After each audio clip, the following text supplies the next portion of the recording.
Good afternoon, students, PM and 6. Today I thought we should just look at Module 2, which is about communication. It is very important for us to use this time as we are at home, we are not attending, to try and use and study on our own. But I know also that there are challenges as we try to do that.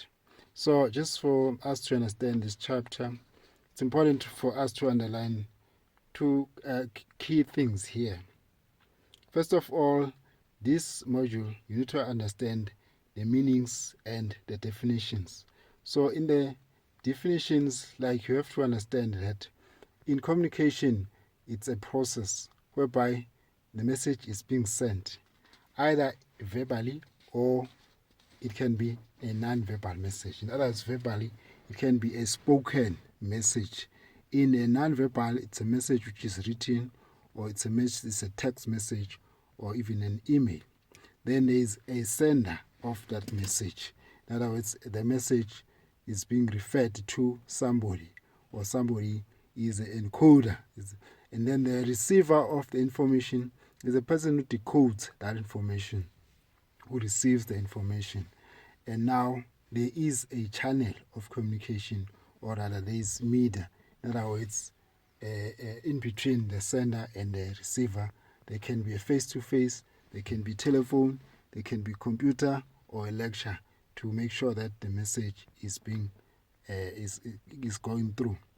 Now, on that diagram, you see that there is a sender, then there is a decoder, or rather there is a receiver at the end. But in between, before the message gets into the receiver, it has to be encoded, it has to be transmitted, and then decoded. And through also the process, there is that process of feedback. So you need now to and also understand that diagram as to how it works.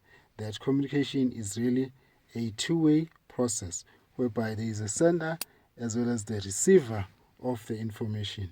A sender can be you sending a message to your friend. You can be a sender, and your friend can be a receiver.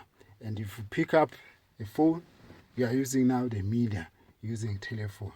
If now you talk to a person face to face, in other words, you're also still using another channel or medium of communication.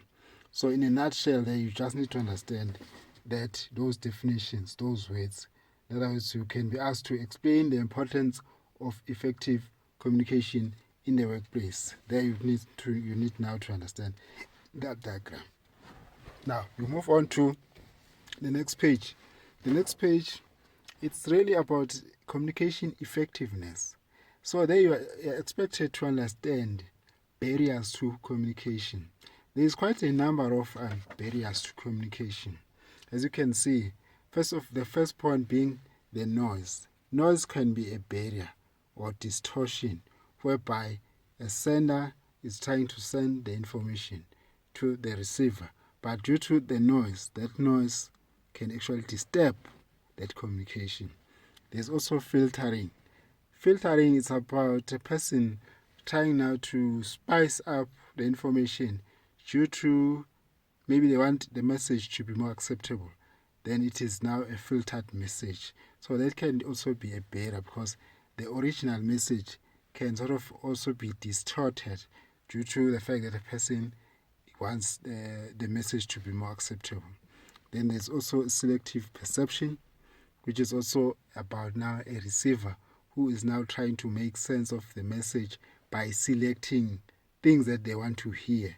A person, based on their motivation, based on their experience and background, they can choose to hear certain things. So that can also be a barrier of communication.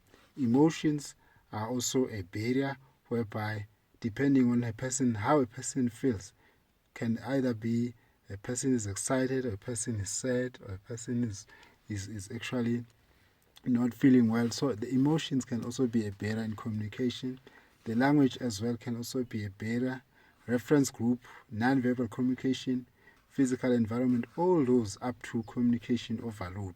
Communication overload is where you are bombarded with information, maybe due to social media, information that you get, that you hear from other people, can also be a barrier, because now, due to a lot of information that you might have, you may end up missing the relevant information.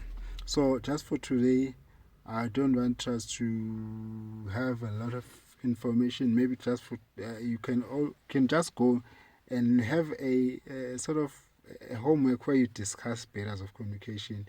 I want you to write a nice essay for me. First start with an introduction, and then have your body whereby you explain each of those barriers. Then you can have just your own conclusion. So maybe during this week, I know also this week it's a short week, but if you can try and do this homework for me, then tomorrow we'll see. You can improve. If you can look at improving communication, if you can look at a communication structure, as well as the rest of the chapter. There's also a chapter, a section around span of control.